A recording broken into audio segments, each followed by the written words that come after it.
नमस्कार. गणगण गणात बोलते. स्वादगाथा या माझ्या चॅनेलवर तुम्हा सर्वांचे मनापासून खूप खूप खूप स्वागत आहे. नवनवीन पारंपरिक देशी विदेशी या सगळ्या रेसिपीज मी तुमच्याशी शेअर करणार आहे. तर घरच्या घरी उपलब्ध असलेल्या साहित्यामध्ये आणि सोप्यातल्या सोप्या कृतीने आणि झटपट होणाऱ्या अशा या रेसिपीज तुम्हाला जर पाहायच्या असतील तर लवकरात लवकर माझ्या स्वादगाथाला भेट द्या. आणि तुम्हाला जर ही स्वादिष्ट रुचकर रेसिपींची सफारी अशीच चालू ठेवायची असेल तर लवकरात लवकर माझ्या चॅनेलला सबस्क्राईब करा, लाईक करा आणि इथून पुढच्या ज्या रेसिपीज तुम्हाला येणार आहेत त्याच्यावर बेल आयकॉनवर क्लिक करायला विसरू नका. चला तर मग वेळ न वाया घालवता आपण रेसिपीला सुरुवात करूया. चला तर मी आज तुम्हाला बनवून दाखवणार आहे रताळ्याचे वेफर्स. हे पहा, ही रताळी मी स्वच्छ धुवून घेतली आहे. याला माती असते, चोळून चोळून धुवायचे आहेत स्वच्छ. आणि हे धुतल्यानंतर स्वच्छ पुसून घ्यायचे आहेत आणि स्वादानुसार मीठ लागणार आहे. तळणीसाठी आपल्याला इथे तेल लागणार आहे. एकदम कमी साहित्यामध्ये आणि झटकीपट होणारा हा प्रकार आहे. तुम्हाला जर उपवास असेल किंवा उपवास नसेल तरी सुद्धा तुम्ही हा प्रकार करून खा. हे रताळ्याची चिप्स करून खा, अत्यंत छान लागतात, रुचकर लागतात. चला तर मग आता करायला सुरुवात करूया आपण. हे पहा, याला काय करायचं आहे, असं तिरपा काप देऊन घ्यायचा आधी.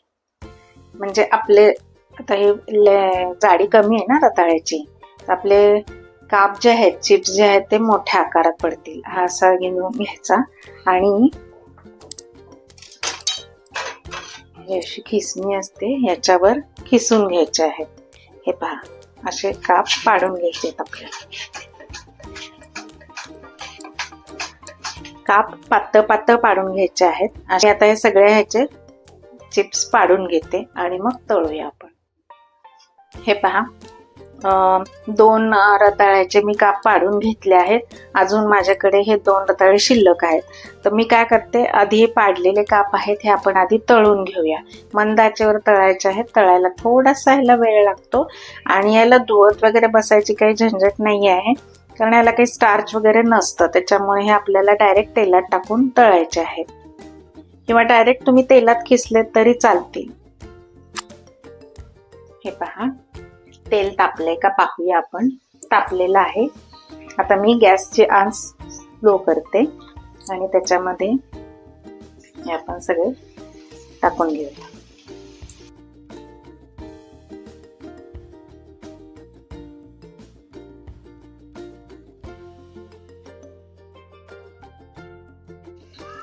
हे पहा, 1 चमचाभर मीठ आणि त्याच्यामध्ये थोडंसं पाणी घालून असं विरघळून घ्यायचं आहे. पाण्यामध्ये पूर्ण विरघळलं. याच्यात हे तळताना लॉट जो टाकलेला आहे त्याच्यामध्ये हे मिठाचं पाणी थोडंसं टाकायचं आहे, म्हणजे त्याला छान अशी चव येईल. हे पहा, असं एवढं पाणी टाकायचं आहे.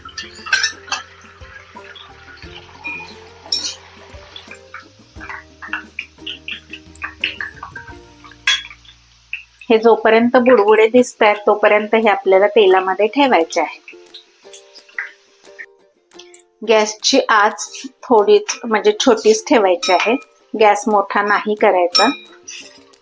मंद आचेवरच आपल्याला हे तळून घ्यायचे आहेत. हे पहा, तर हे बुडबुडे येत आहेत अजून आणि इकडच्या ह्याचे बुडबुडे बंद झाले. त्याचे तर बुडबुडे पूर्ण बंद झाले की समजायचं तळून झालेलं आहे. आणि हे आपले काढून घेऊया.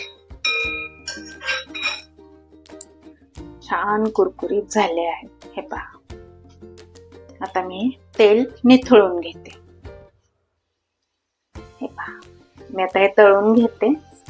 तुम्ही जर माझ्या चॅनेलवर नवीन असाल तर लवकर सबस्क्राईब करा माझ्या चॅनेलला, लाईक करा, शेअर करा आणि बेल आयकॉनवर क्लिक करा, म्हणजे इथून पुढच्या सर्व रेसिपींचे नोटिफिकेशन्स तुम्हाला येत राहतील. हे आता मी असे सगळे तळून घेते.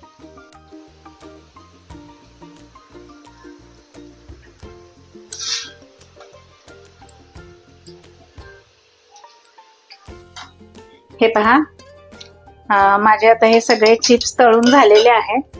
आपण ना त्याच्यात थोडीशी लाल मिरची पावडर भरभरूया, कारण रताळे थोडेसे गोडूस असतात ना चवीला, तर हे लाल मिरची पावडरने पण त्याची टेस्ट आणखी वाढेल. आणि असे छान भरभरून घेऊन असे सगळे मिक्स करून घ्यायचे. हे पहा, छान मस्त झालेले आहेत, एकदम कुरकुरीत असे. चला तर मग आवडली का माझी रेसिपी? तुम्हाला आवडली असेल तर तुम्ही पण नक्की करून पहा आणि मला कमेंट करायला विसरू नका. आणि आवडली असेल तर माझ्या चॅनलला लवकरात लवकर लाईक करा, शेअर करा आणि सबस्क्राईब करा. चला तर मग भेटू आपण पुढील नवीन व्हिडिओमध्ये नवीन रेसिपीसह. तोपर्यंत मस्त खा आणि स्वस्त राहा. माझा व्हिडिओ पूर्ण पाहिल्याबद्दल खूप खूप खूप धन्यवाद. बाय.